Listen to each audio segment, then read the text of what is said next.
निर्वाणरूपं विभुं व्यापकं ब्रह्मवेदस्वरूपम् निजं निर्गुणं निर्विकल्पं निरीहं चिदाकाशमाकाशवासं भजेऽहम् निराकारमोङ्कारमूलं तुरीयं गिराज्ञानगोतीतमीशं गिरीशम् कराळं महाकालकालं कृपाणुं गुणागारसंसारसारं नतोऽहम्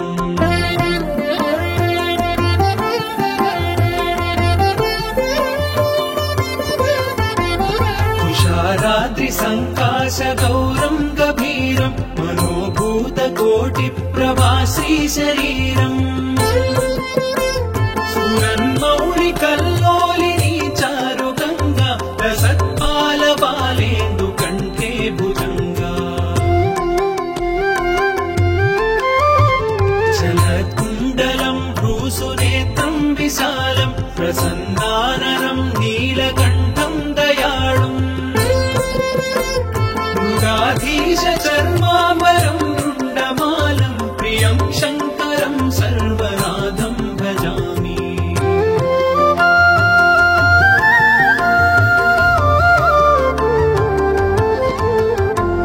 प्रचण्डं प्रकृष्टं प्रगल्भं परेशम् अखण्डं अजं भानुकोटिप्रकाशम् त्रयशूलनिर्मूलनं शूलपाणिं भजेऽहं भवानीपतिं भावगम्यम्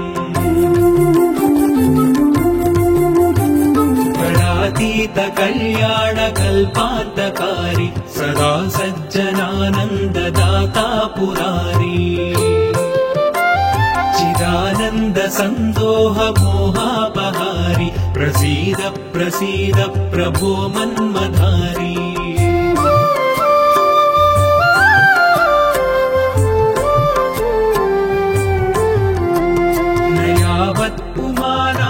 पादारविन्दं भजन्तीह लोके परे वानराणाम्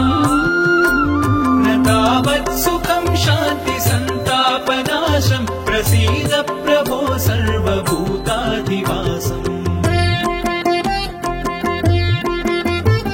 न जानामि योगं जपं नैव पूजां नतोऽहं सदा सर्वदा शम्भुतुभ्यम् जराजन्म दुःखौघतातप्यमानं प्रभो पाहि आपन्नमामीश शम्भो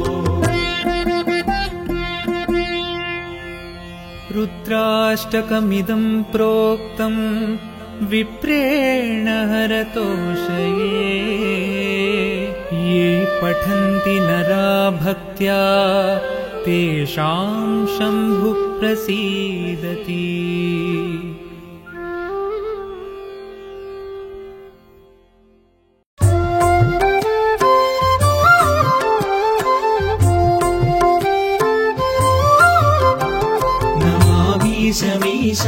निर्वाणरूपं विभुं व्यापकं ब्रह्मवेदस्वरूपम् निजं निर्गुणं निर्विकल्पं निरीहं चिदाकाशमाकाशवासं भजेऽहम् निराकारमोङ्कारमूलं तुरीयं गिराज्ञानगोतीतमीशं गिरीशम् कराळं महाकालकालं कृपाणुं गुणागारसंसारसारं नतोऽहम्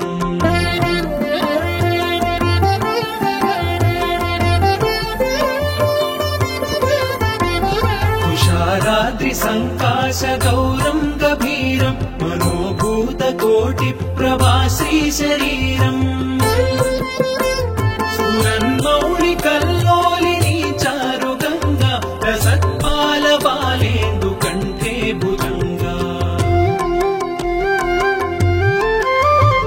चलत्कुण्डलं भ्रूसुनेत्रं विशालं प्रसन्नाननं नीलकण्ठं दयाळुम्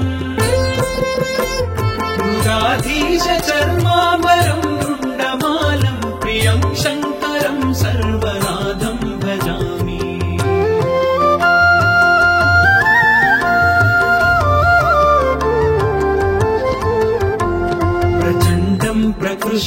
प्रगल्भम् परेशम् अखण्डम् अजम् भानुकोटिप्रकाशम् त्रयशूलनिर्मूलनम् शूलपाणिम् भजेऽहम् भवानीपतिम् भावगम्यम्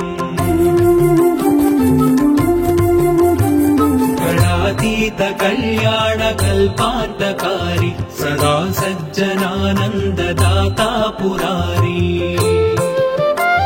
चिदानन्दसन्दोह मोहापहारि प्रसीद प्रसीद प्रभो मन्मधारी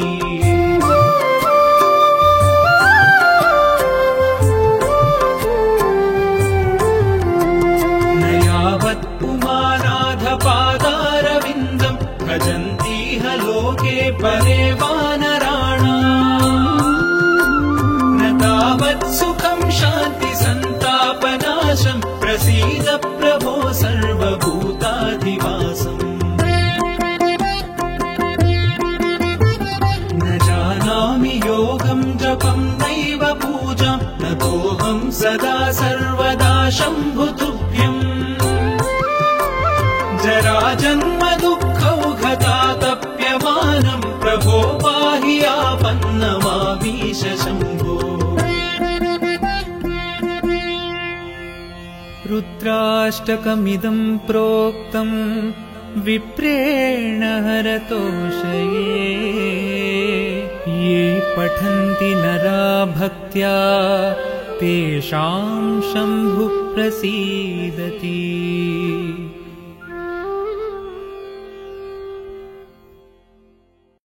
पतिम् भावगम्यम्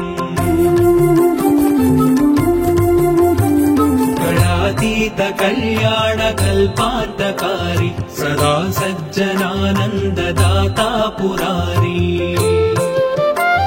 चिदानन्दसन्दोह मोहापहारि प्रसीद प्रसीद प्रभो मन्मधारी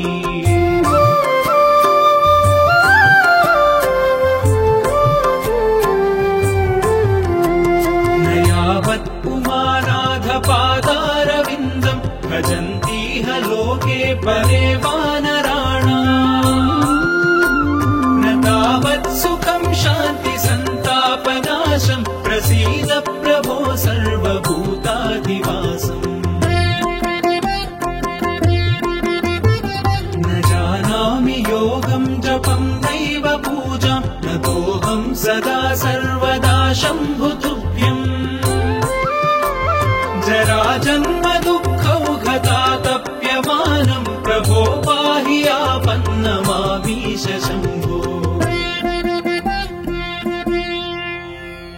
रुद्राष्टकमिदम् प्रोक्तम्